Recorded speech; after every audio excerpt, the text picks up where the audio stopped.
Hello and welcome to this throwback episode of Our Fake History. Today I'm throwing you back to Season 3 and episode number 56, Who Was Japan's Greatest Swordsman? Part 2. Now, I re-released Part 1 of this series last week with an all-new introduction, so if you have not heard it yet, then please check back in the feed and give that a listen now. Now, I think that part 2 of this series is the really fun part. This episode is just filled with sword fighting tales. It was really fun to listen back to. Honestly, I think I might have been having too much fun when I made this particular episode all those years ago. It's filled with sound effect jokes and all sorts of little quips. Also, I'm kind of fast and loose with my grammar in this one. I don't know, maybe I'm always like that, but I really noticed it when I was listening back. But man, the stories I get to tell in this episode are so good. I think it more than makes up for any of my clowning. Now, this particular series led to one of the more unusual opportunities that I've had since I started making this podcast. When you put this stuff out into the world, you never know who's listening. It turns out the mayor of a small town in New Jersey named North Brunswick found this series online and became a fan. In fact, the mayor was such a fan that he reached out to me directly and asked if I would appear on North Brunswick cable access television. Now, this happened during the height of the COVID-19 pandemic. We're talking May of 2020. So I was invited to come on this televised Zoom call that was broadcast on New Jersey cable access television, where I gave tips on how to start your own podcast and discussed a bit about our fake history. Now, what really made this surreal was that most of that broadcast was about the ongoing COVID-19 crisis. This was when we were still listing out the statistics of new infections every day that were affecting different areas. And so before I got to come on and do my bit about podcasting, the local health officials came on the call and laid out all this essential COVID-19 data for the people of North Brunswick. Honestly, it was a bit of a trip. There were a few moments where I was like, I don't know if I should be here. This is some pretty serious stuff. I mean, the people of North Brunswick were really going through it during May of 2020. And here I am being like, hey kids, here's how you start a podcast. But I will say, the mayor of North Brunswick and all the other municipal officials who I met during that experience were incredibly welcoming, incredibly lovely. They really rolled out the red carpet for me. And so since then, I've always kept the town of North Brunswick, New Jersey, very close to my heart. So if any of you listening right now are from North Brunswick, New Jersey, I just want to say hello. I hope you're doing well. I hope you're healthy. Think about how far we've come since the height of the COVID-19 pandemic. Honestly, it can seem like the world is just getting worse, but maybe some things got a little bit better, right? Before we dive into part 2 of this series, I also want to take a moment to talk about the episode art for this series. The resident artist for Our Fake History is the great Frank Fiorentino. Longtime listeners will recognize that name. I think Frank really created some of his very best images for this particular series, especially his image for part 2. The image of Musashi in profile with the red sun, echoing the sun in the Japanese flag behind him, has gone on to be one of our best-selling images on t-shirts, mugs, and other swag in the TeePublic store. I totally get it. There's something about that image that is immediately iconic. It's one of Frank's best works for this podcast. In fact, it may be one of the few images that Frank has created for this podcast that has an echo in a later piece of episode art. Seasons later, when we did the series on Yasuke, the so-called African samurai, Frank created an image of the subject where he too was in profile in front of a red Japanese sun. I, for one, loved the symmetry of it. That was a little Easter egg for the real Our Fake History heads out there. All right, enough of my yammering. Please enjoy episode number 56, Who Was Japan's Greatest Swordsman? Part 2.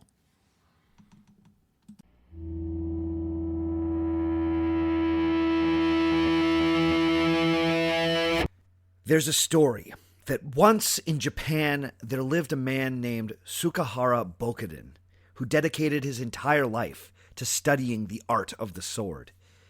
He came from a wealthy family and was able to travel across the entire country with an entourage of friends and servants. All the while, he was looking to learn as much as he could about the art of combat.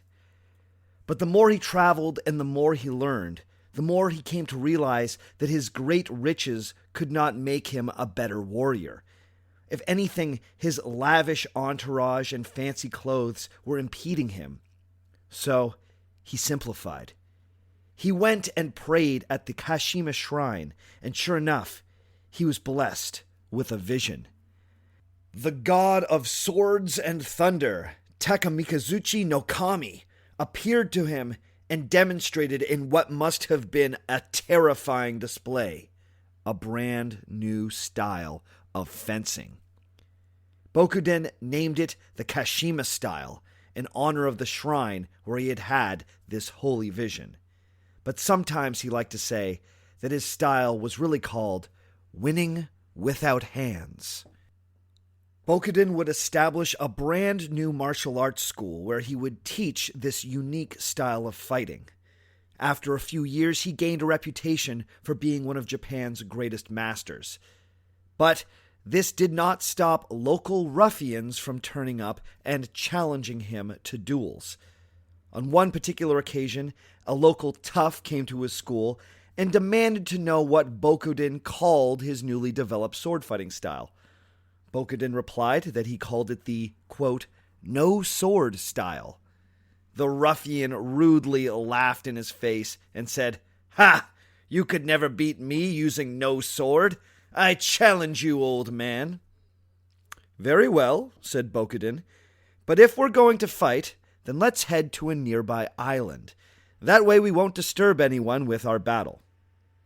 The local tough agreed to this, and the two men got in a small rowboat and rowed out to a nearby island. When they got to shore, the ruffian got out of the boat and drew his sword. Bokuden then quickly pushed off again and started rowing away.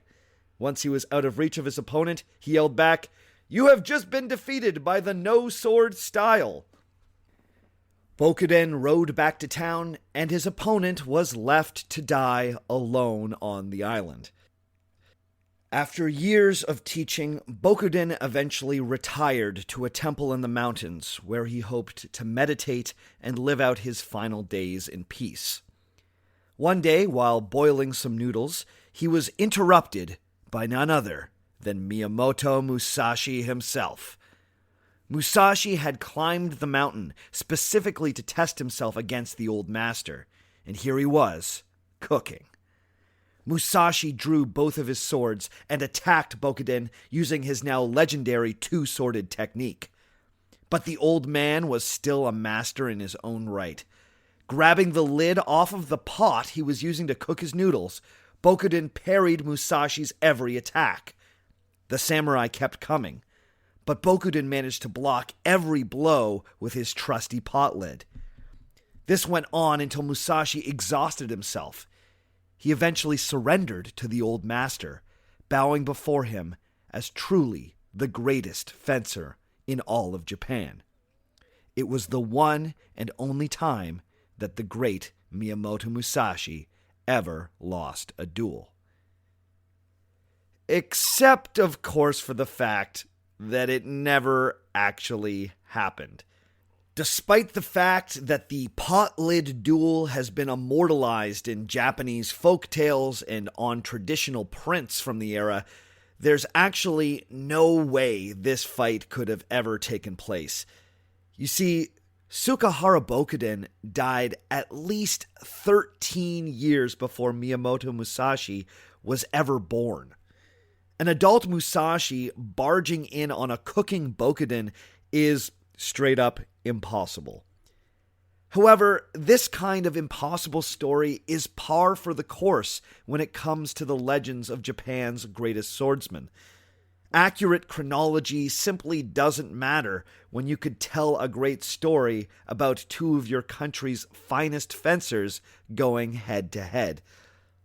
In a way, this little story functions kind of like a barroom fantasy match. One of those hypotheticals like, who would have won if Muhammad Ali and Mike Tyson could have fought each other when they were both in their prime? In the world of Japanese swordplay, these kind of what-if scenarios quickly become folktales, which in turn end up infiltrating what people believe to be real history. The life of Miyamoto Musashi is particularly rife with this type of myth-making. Almost every detail about the great wandering samurai's life is debated by the experts. When it's hard to say anything for sure, well, then why not print the legend? However, if we blindly believe every legend about this swordsman, then we can very quickly lose touch with reality. One minute you're dealing with a romantic but plausible story of Musashi fighting dozens of men at the same time, and the next he's traveling through time to fight great monsters from the past, or he's even flying through the air like Superman and battling evil whales living in the ocean. In the world of Musashi myth, things can get pretty weird pretty quick. There's no denying that Miyamoto Musashi was one of the greatest martial artists to ever live. But how much of his life story should we really trust? When the details of nearly all of his famous duels are contested by historians, it can be hard to know what to believe. Just exactly how good was Japan's famous unwashed samurai? Did he really best a master of every martial arts weapon in Japan? What of Musashi's most famous duel? Was it really a fair contest, or did Japan's greatest swordsman only win by virtue of a dirty trick?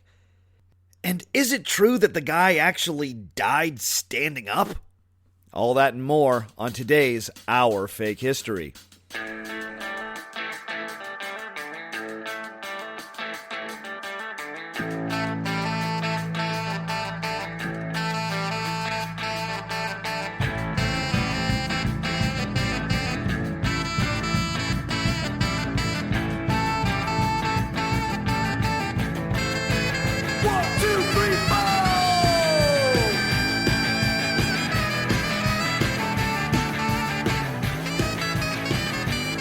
Episode number 56, Who was Japan's Greatest Swordsman? Part 2. Hello and welcome to Our Fake History. My name is Sebastian Major, and this is the podcast where we explore historical myths and try and figure out what's fact, what's fiction, and what is such a good story that it simply must be told. This week, we are wrapping up our look at one of the most mythologized samurai in Japanese history, inventor of the two-sworded fighting technique, Miyamoto Musashi. Now, as you might have noticed, this is a two-part series, and this is part 2. So if you haven't heard the first installment, you may want to go back and give that a listen now. In part 1, I took you through the legends associated with Musashi's childhood and upbringing. We did our best to find the truth in an origin story that seems eerily similar to the classic hero's journey archetype. We looked at some of Musashi's famous early duels, including the 3 he fought against the Yoshioka family. I also did my best to give you some important context about what was going on socially and politically in Japan during the late 15 and early 1600s. This was the end of the Great Warring States period, which was a turning point for the country's samurai warrior class. The samurai could now settle into a relatively peaceful and ceremonial existence, working for a local lord, or they could hit the road, serve no master, and become a ronin. Musashi certainly made his choice. What's been interesting while I've been doing my research for these episodes has been trying to square the historical facts that we have about Musashi's life and duels with the pop culture image that we have of the same figure. Perhaps the most famous modern depiction of Miyamoto Musashi comes from the Japanese director Hiroshi Inagaki. In the mid-50s, Hiroshi directed 3 films known as the Samurai Trilogy that told the story of Miyamoto Musashi. The films were critically loved and became landmarks in both Asian cinema and action cinema in general. The first samurai movie actually won the 1955 Oscar for Best Foreign Language Film. Quentin Tarantino has borrowed a ton from these movies, so check out Kill Bill, and basically you are re-watching some of the scenes from Samurai. In these samurai movies, Miyamoto Musashi is portrayed as impetuous and brave, even cocky at times, but he's always shown as being deeply honorable. For instance, in the third part of the trilogy, Musashi is wary of fights. He needs to be actively baited into his most famous duel by his adversary. During the duels, he always comports himself with dignity and never acts dishonorably.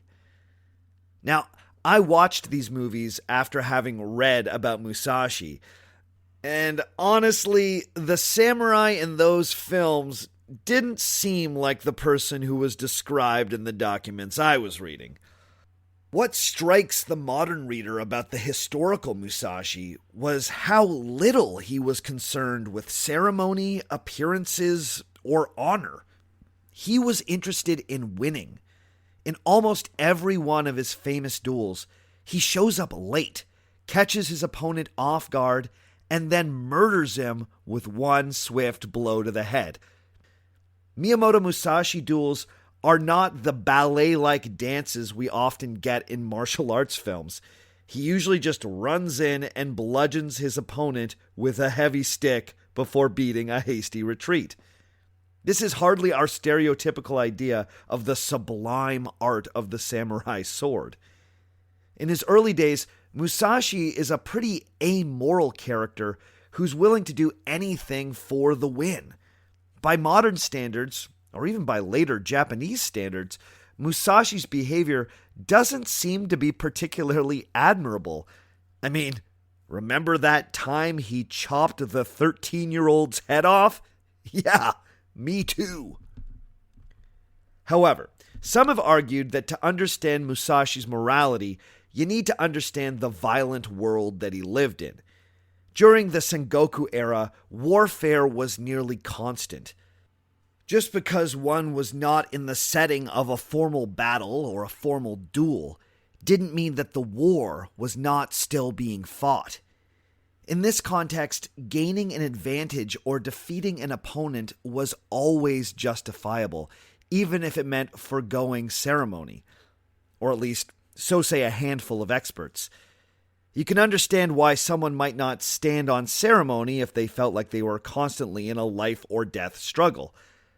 However, this can get a little disorienting when you consider the role of ceremony and manners in Japanese society. To put it succinctly, they're all about it. Japanese culture is deeply steeped in tradition, ceremony, and a strict adherence to the rules of conduct. Even in Musashi's more anarchic era, these rules still mattered. So, I think it's pretty notable that one of Japan's most beloved folk heroes is a violent rule breaker who doesn't seem to care about manners. Well, actually, now that I think of it, it's very Robin Hood. So, with that said, I think it's still worthwhile to ask whether or not Miyamoto Musashi was a good guy.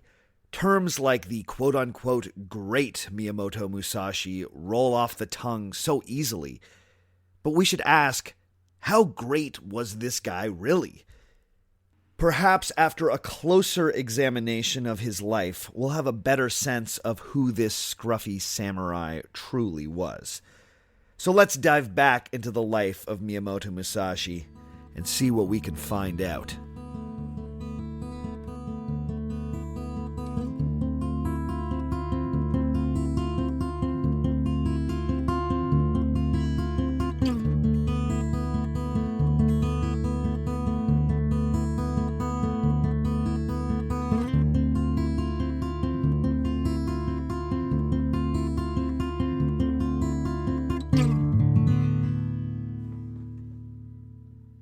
Today,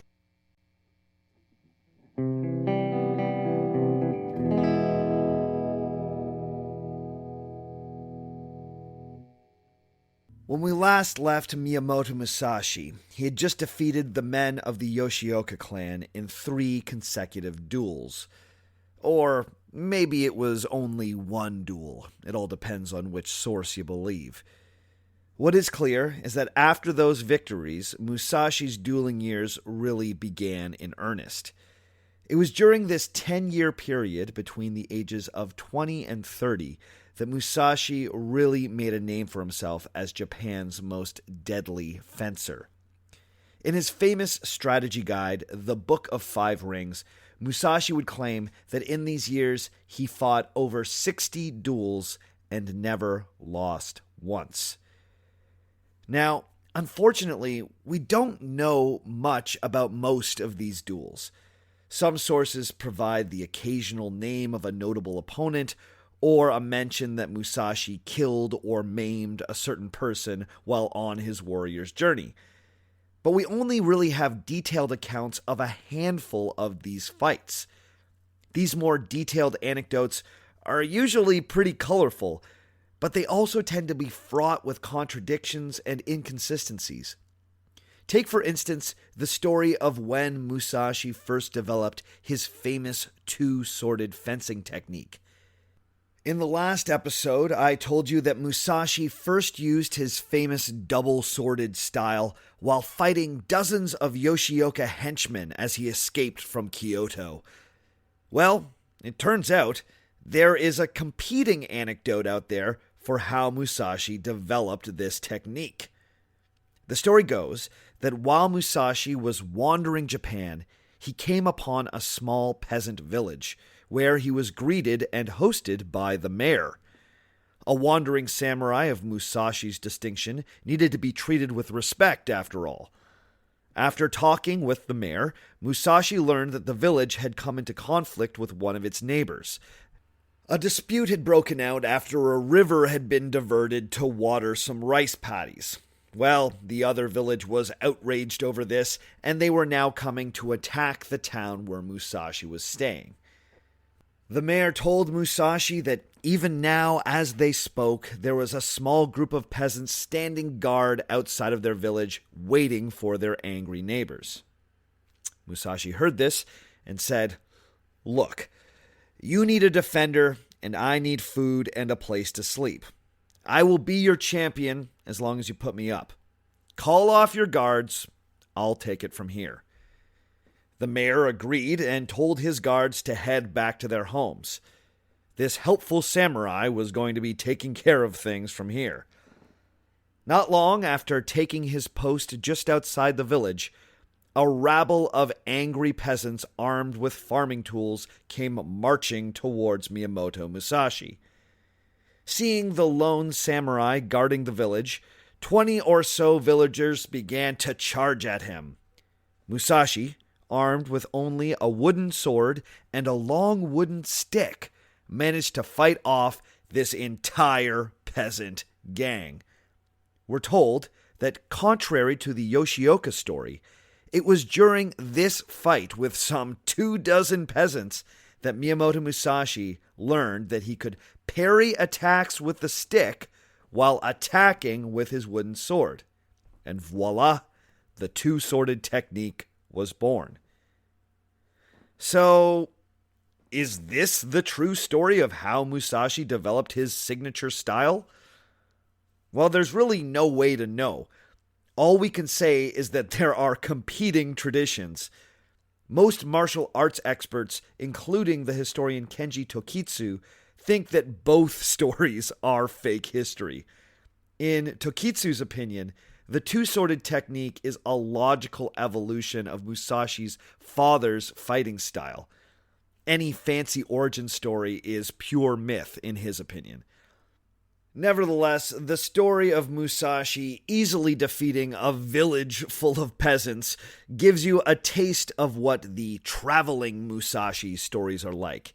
He rolls into town, he either finds some trouble or some trouble finds him, and then he wins a fight without barely lifting a finger. But perhaps some of the most interesting anecdotes from this period in Musashi's life are when he fights opponents who don't even use swords. In his mission to prove that he was not only the best swordsman, but also the best single fighter in general, Musashi sought out masters of all sorts of different weapons. We're told that Musashi traveled to the city of Nara, where a group of monks at the Hosen temple had developed a famous fighting technique with a long spear. Musashi arrived and challenged the best adept in the school to a duel. We're told that Musashi fought the expert spearman twice and beat him both times. However, he did not kill the monk. Impressed by his ability, the monks hosted Musashi and promised to spread the word about his prowess.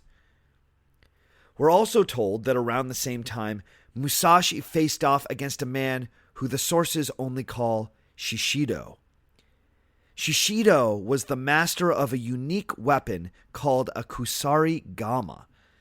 Now, I'm going to put a picture of this thing up on the website and on the Facebook page so you can really get a sense of it. It was basically a long chain that had a sickle attached to one end and a heavy weight attached to the other. The way that you used this weapon was that you would spin the weight and then try and throw it at your enemy. This would either disarm them or tangle them up in the chain. You would then pull them in close and go to work with the sickle. Like Musashi, Shishido had also gained a reputation for never losing a duel. He was incredible with this thing. Now, none of the sources say this explicitly, but I have a suspicion that this guy might have been a ninja. Okay, now hear me out. When I was doing my ninja research way back in the first season, this chain and sickle weapon came up. Apparently, it had been designed by the warrior farmers who became the original ninjas. It was a sort of deadly modification of a farming tool, right? The sickle. Let's also consider that the sources tell us that Shishido was heading to the province of Iga, the famous ninja homeland. So, I know, this is just a pet theory here, but Musashi's duel with Shishido may have been a ninja samurai showdown! Sorry about that, I couldn't resist. Okay, so here's how we're told this whole thing went down. Musashi had heard about Shishido's mastery of the chain and sickle, so he sought him out.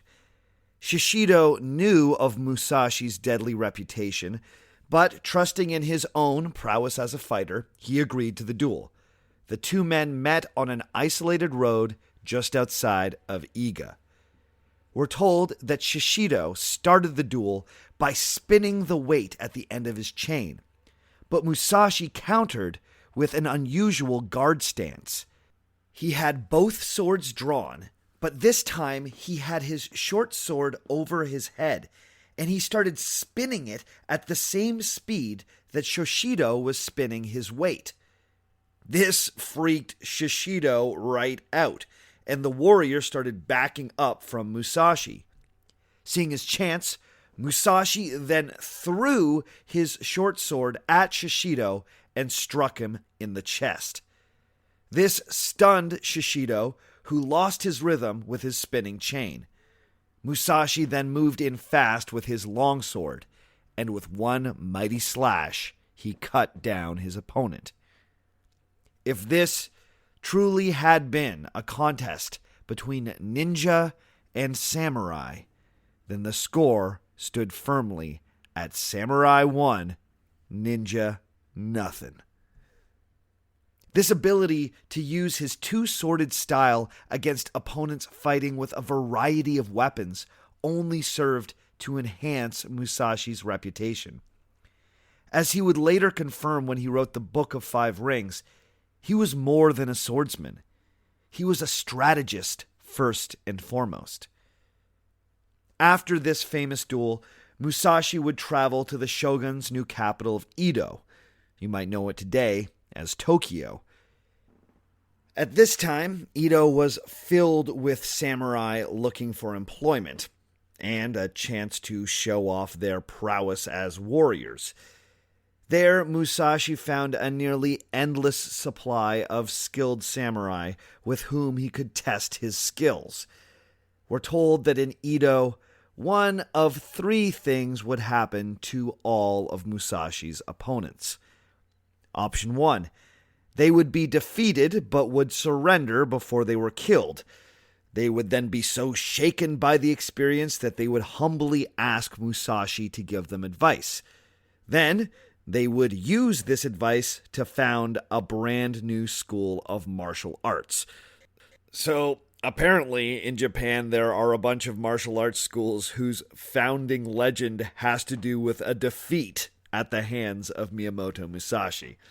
The guy was so impressive that even getting beat by him was kind of an honor. Option 2. The opponent would be defeated, would live, but would be pretty badly injured. The experience would be so humiliating that they would give up the samurai life for good and would become a monk. And I kind of love the idea that Musashi dealt out beatings that were so devastating that they made people completely question their life choices. And finally, option 3, they died. The descriptions of these duels are so brief, and Musashi's dominance is so total that it can be easy to get caught up in the legend of his invincibility. However, if we take a close look at the most famous duel ever fought by Musashi, perhaps a more human picture will emerge. So let's check that out.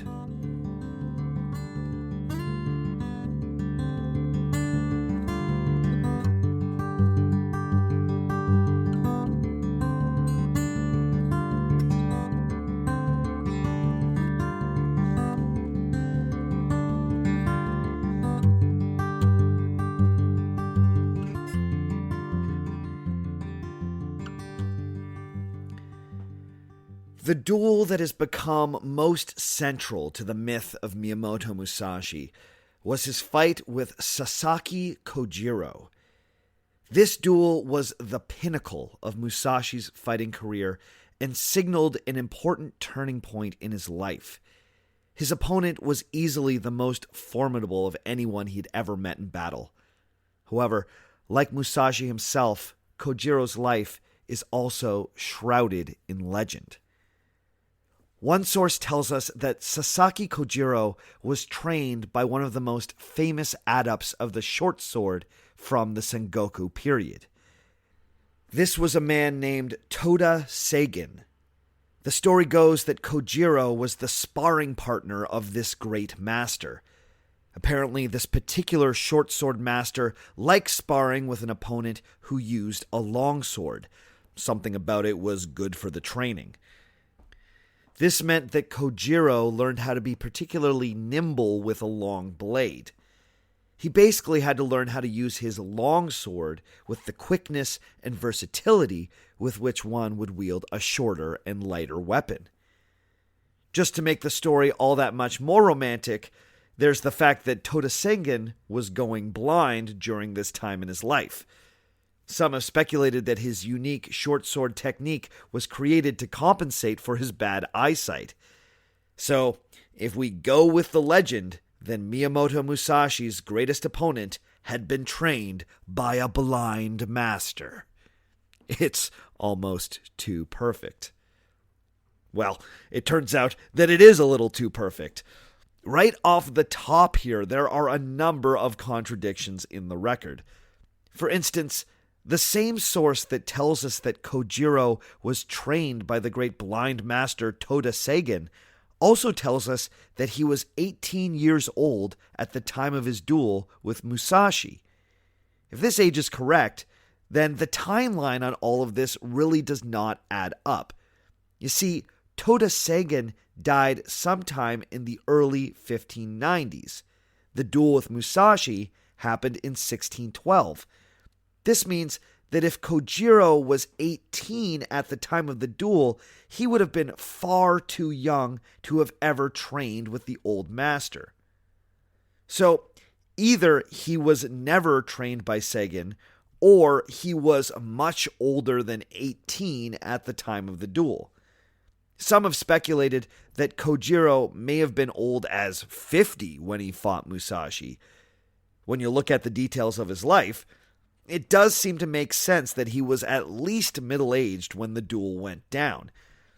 The most reliable source on Kojiro's life tells us that by 1610 he had already founded his own martial arts and fencing school, known as the Ganryu, and it had become somewhat famous across Japan. Interestingly enough, the term Ganryu translates to School of Rock, so cello, we've got a fencing school. That one was for the JB fans out there. Kojiro had also built a reputation as a somewhat unstoppable sword fighter. He had been the victor of many duels and was known for beating multiple opponents at the same time. One anecdote tells us that he was once attacked by 3 men wielding Japanese battle fans, and only in Japan can a fan become a weapon. Kojiro apparently easily dispatched these 3 rivals without breaking a sweat. We're also told that he was recruited by Lord Hosokawa Tadaoki to be the daimyo's personal weapons master. All of this is to say that by the time Kojiro meets Musashi in this duel, he has a resume that seems a little too impressive for someone who's 18. But, crazier things have happened, right? We have talked at length about Joan of Arc here. Still, I think it's safe to assume that Kojiro was probably around Musashi's age, if not older, at the time of the duel. Now, what doesn't seem to be disputed was Kojiro's unique sword fighting style. As I mentioned, he used a particularly long katana known as a nodachi. This was basically the biggest sword they made during this era of Japanese history. He had created a signature move with the blade known as the swallow cut. From what I can tell, this was a swift downward slash followed by an upward cut that was supposed to mimic the flicking movement of a swallow's tail. Apparently, the move was devastating, and up to that point in Kojiro's career, no one had been able to defend against it. Some sources even claim that the technique got its name because Kojiro was able to cut swallows in half as they flew by him in the air. Now, that claim is pretty heavily disputed by the experts, but still, pretty cool. Another fun detail is that he apparently called his longsword the laundry pole or the clothes drying rod, depending on your translation, which I kind of love because it's such a goofy and non-threatening name for a sword. What if instead of Excalibur, King Arthur unsheathed the great laundry pole? There's just something so specific and weird about that little detail that it's just gotta be true. Now, the circumstances of how this duel was arranged are also highly contested.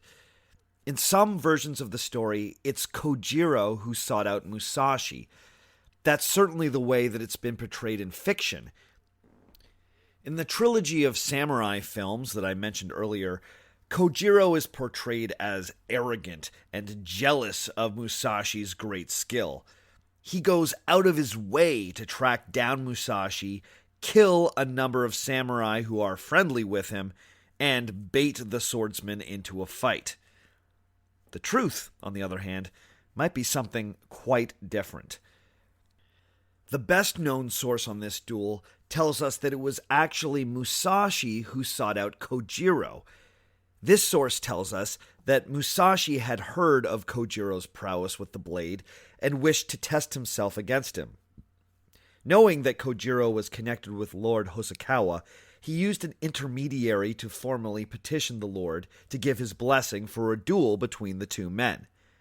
The Lord agreed, but insisted that the duel take place on a small island in the south of Japan.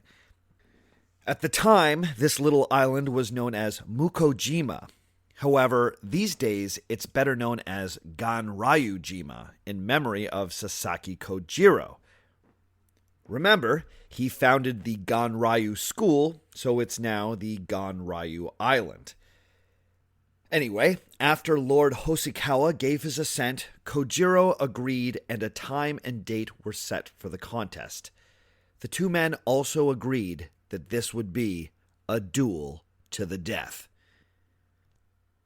As for what went down on the island that day, well, like all things Musashi, there are a number of differing accounts.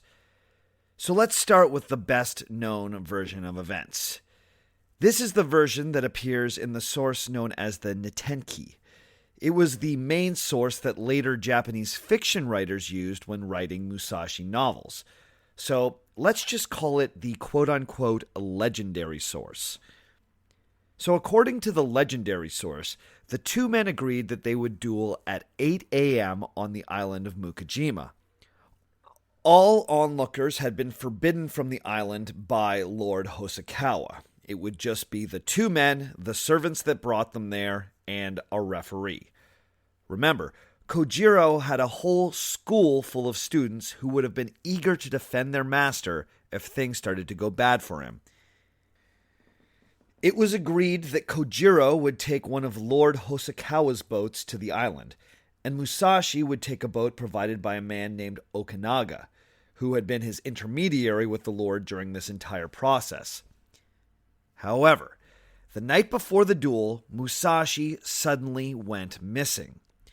Rumors started flying around that he had chickened out and had ran once he realized how impressive Kojiro actually was. However, this was all just part of Musashi's elaborate strategy. Later that night, Okanaga, Musashi's very embarrassed and very worried friend, got a letter from the swordsman saying, "Don't worry, the duel was still on, but he just wasn't going to be taking Okanaga's boat to the island the next day." Musashi explained in the letter that he thought that this put his friend in an awkward position. If Musashi won and Kojiro died, then his friend might be understood as an accomplice to murder and a potential enemy to the Lord. But this was just an excuse. The real reason for this was just to put everyone off balance. This was his classic technique of getting in the head of his opponent. According to Musashi biographer Kenji Tokitsu, Musashi was already fighting the duel. He had been fighting the duel the minute it had been agreed to. So, on the day of the fight, 8 a.m. rolls around and Musashi is nowhere to be found.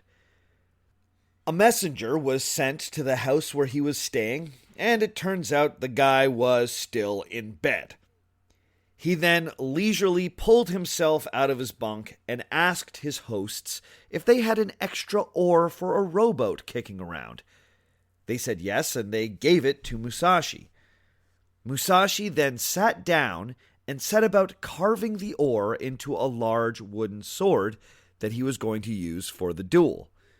Once he completed this, he got in a boat that was rowed by one of his host servants and set out for the island. By the time Musashi turned up, it was getting close to 11 a.m., so he was nearly 3 hours late. He slowly got out of the boat and stood ankle deep in the water. Sasaki Kojiro was fuming by this point. We're told that he ran to the water's edge and shouted, quote, "I got here early. Why are you so late? Did you get scared?" End quote. To this, Musashi said nothing. Then, in anger, Kojiro unsheathed his sword and threw the scabbard into the water. At that, Musashi just smiled and said, quote, "Kojiro, you are lost, for if you expected to be the winner, why would you throw your scabbard in the water?" End quote. Now completely overcome with anger, Kojiro charged at Musashi. He swung his sword down in an attack that was meant to split Musashi's head in two. But Musashi dodged the attack. The blade only just managed to cut Musashi's distinctive samurai top knot clear off of his head. Moving fast, Musashi countered with an attack of his own. With one swift move, he brought his crudely carved wooden sword crashing down between the eyes of Sasaki Kojiro. Kojiro fell to the ground. Not wasting the opportunity, Musashi delivered a few extra devastating blows to his opponent's ribcage just to make sure that he was dead. With that, the great Sasaki Kojiro was no more. Musashi then turned to the referee, bowed, and then quickly hurried to his boat. He pushed off and told his rowers to pull hard for shore. Before anyone really knew what had happened, Musashi was gone, and one of the greatest swordsmen of the era was dead on the sand. At least so goes the legend. Now, as I mentioned before, many experts are rather skeptical of this version of events. First, many have questioned the practicality of fighting with an oar, let alone carving a fresh sword out of an oar right before you fight. But that detail appears in pretty much every account, so it might have gone down that way. Others have challenged the arriving late story. Some have argued that the intense current in that area may have been the reason for the delay of the boat. Or Musashi may have timed his arrival and departure perfectly to be aided and not hindered by this notoriously strong current. But the most divergent version of the story comes from a source that is found in the Numata family archives. The Japanese historian Harada Mukashi has pointed out that this account was probably written by an eyewitness. In this version of events, Musashi still wins the duel, but does so in a completely dishonorable way. We're not just talking tricky strategy dishonorable, but total ambush dishonorable. This account tells us that Sasaki Kojiro came to the island without any of his disciples, but Musashi came with backup. Apparently, a number of Musashi's students from his School of Two Swords snuck onto the island. We're then told that this entire gang ambushes Kojiro and kills him. Musashi is then forced to flee the province and has to petition a neighboring daimyo to put him under armed guard, lest he be killed by assassins angry over the ambush. After closely studying this source and other sources from the early 1700s that seem to corroborate it, the historian Harada Mukashi came up with the following hypothesis. He thinks that there's a chance that the whole duel was fixed from the very beginning. The historian agrees with the general premise that a feud had developed between Kojiro and Musashi. However, he speculates that the Lord Hosokawa saw an opportunity to use this feud as a way to strike a blow against the Sasaki clan. According to Harada Mukashi, the Sasaki clan were powerful vassals who had traditionally held power in the region.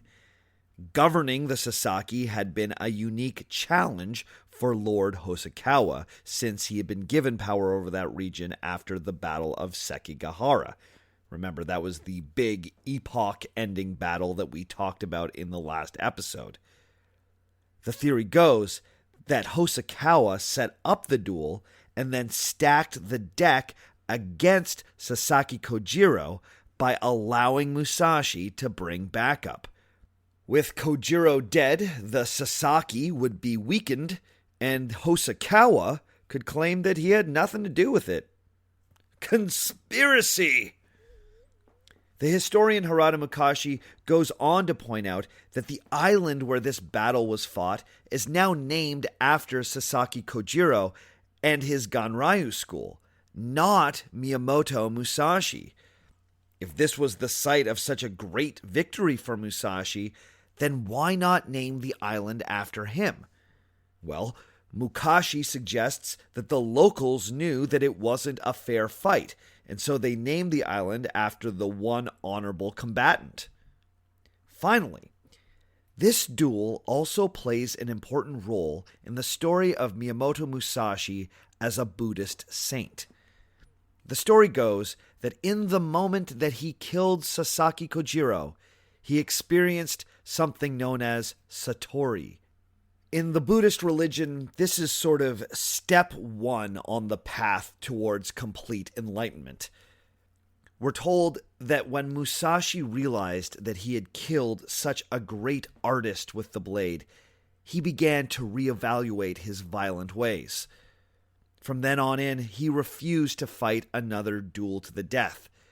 He also started to deepen the philosophical side of his sword fighting theory and started to live as a more devout Buddhist. The historian Harada Mukashi picks up on this thread and speculates that the reason that Miyamoto Musashi looked back on this duel with so much regret had nothing to do with a magical moment of Buddhist enlightenment. Instead, he claims that Musashi regretted it because he cheated, and this blackened his reputation as Japan's greatest swordsman. So, this is an interesting theory, and one that completely messes with Musashi's image as the ultimate lone wolf. However, it's important to point out that this interpretation of events is just a hypothesis. Historians Harada Mukashi and Kenji Tokitsu have both pointed out that the documents that this theory is based on are pretty reliable, but they've also conceded that the mass of contradictions in every account make it impossible to say anything for sure. Musashi may have pulled the 3-hour psych-out move and then bonked Kojiro on the head with an oar and ended it just like that. Or perhaps he was involved in something more unsavory than that. At the very least, the hypothesis should be considered. Nevertheless, the reality of what exactly went down on that island may always remain a mystery.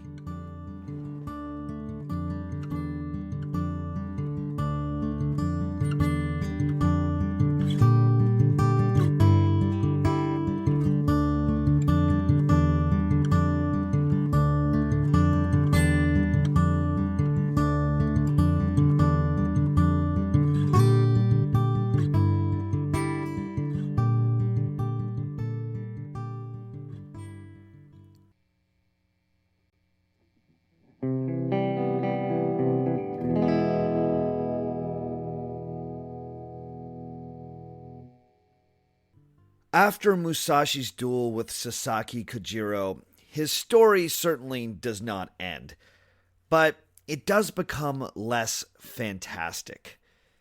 In the Book of Five Rings, Musashi would comment that up until the duel with Kojiro, he didn't truly understand strategy. He felt like his art was sloppy and violent. It was only after this life-changing event that he set about truly honing his craft. It was in this period that his school of two swords was more deeply developed. It was not long before Japan was plunged into yet another war, and Musashi, like most warriors of his day, was once again on the battlefield. This war saw the Tokugawa completely eliminate the last challengers to their complete domination of Japan. After this conflict, Musashi seems to have tried to clean himself up and make himself into a respectable samurai. He taught martial arts and even became fully employed as a retainer to a daimyo. It was in this period that most experts think that the guy probably took a bath. It was also in these years that Musashi really started to come into his own as a painter. Seriously, his nature paintings are actually quite beautiful. And if you were curious what Musashi looked like as an older man, his self-portrait is probably the most accurate depiction of him out there. And I'll be putting that up on the website and on the Facebook if you want to take a look. In these days, Musashi tried to swear off duels to the death, but daring samurai just seemed to keep coming out of the woodwork and challenging him. Musashi never refused, and as always, he never lost. He killed at least 2 of these young samurai in his middle age. He never stopped being dangerous. He also never lost his wanderlust. Despite being sworn as a retainer, Musashi soon bored of the sedentary life and once again took to wandering the Japanese countryside. Except now, in his 50s, this pilgrimage was far more spiritual than martial in nature. By 1643, Musashi was starting to grow sick. Sensing that his time was running short, he retreated to a cave named Reigondo, lived as a hermit, and proceeded to write his masterpiece. In these final months of his life, he composed not only the Book of Five Rings, but also a number of other treatises on philosophy and martial arts. To give you a flavor for it, here's one of my personal favorite passages from the Book of Five Rings. Musashi writes, quote, "The primary thing when you take a sword in your hands is your intention to cut the enemy, whatever the means. Whenever you parry, hit, spring, strike, or touch the enemy's cutting sword, you must cut the enemy in the same movement. It is essential to attain this. If you think of only hitting, springing, striking, or touching the enemy, you will not be able to actually cut him." End quote. Ooh, I love that. With every action, even defensive actions, bring yourself closer to your goal.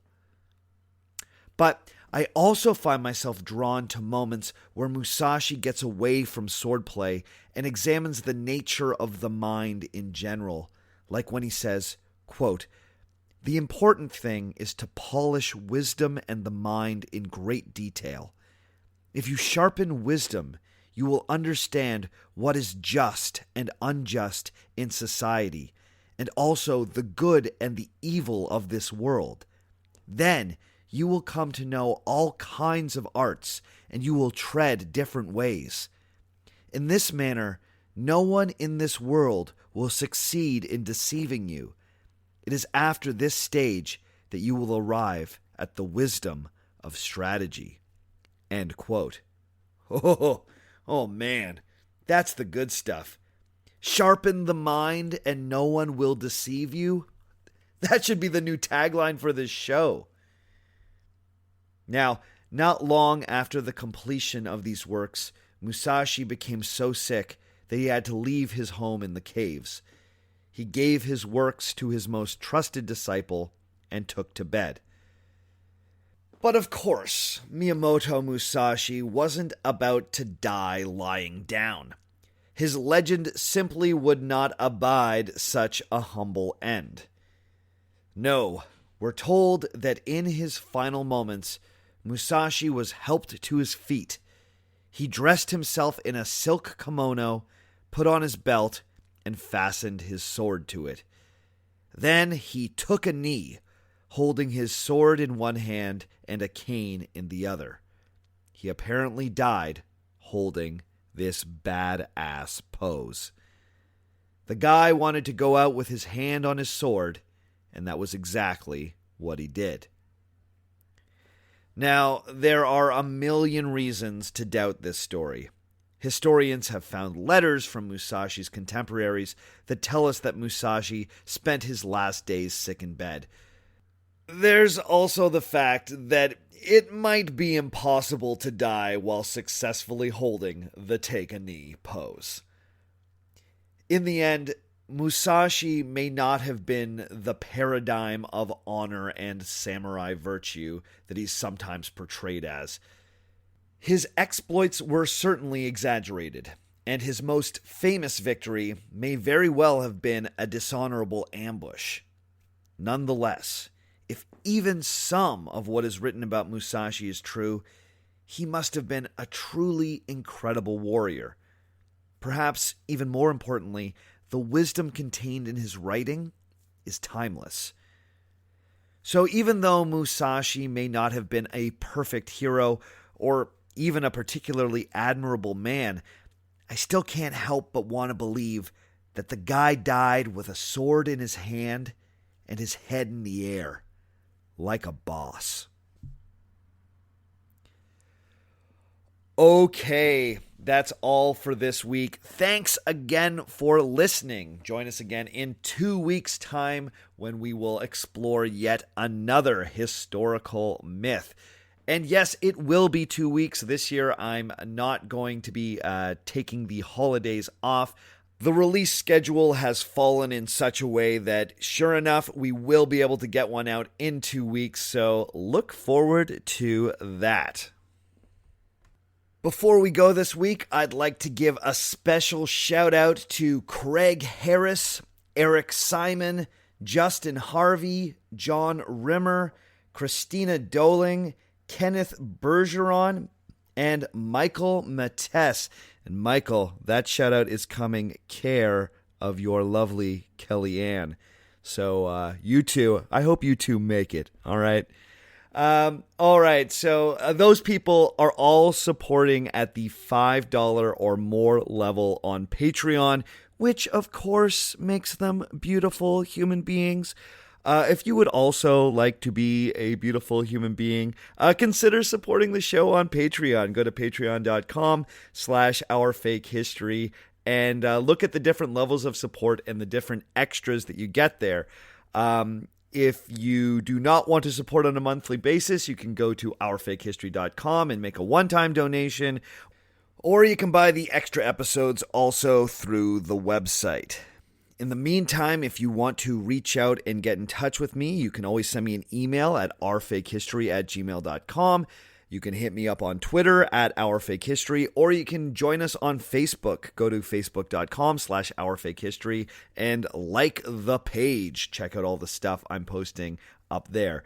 I've been getting more emails than ever, and it's been hard for me to get back to everyone, but I'm going to be doing that a lot over the holidays. So if you've emailed me and you haven't gotten an email back, don't worry. I really like to talk to you guys, and I will get to your emails. I was just seeing one just now as I was putting together these final messages, so I better get to it.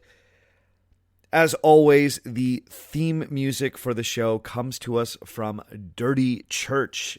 If you want to hear more from Dirty Church, go to dirtychurch.bandcamp.com. All the other music that you heard on the show today was written and recorded by me. My name is Sebastian Major, and remember, just because it didn't happen doesn't mean it isn't real.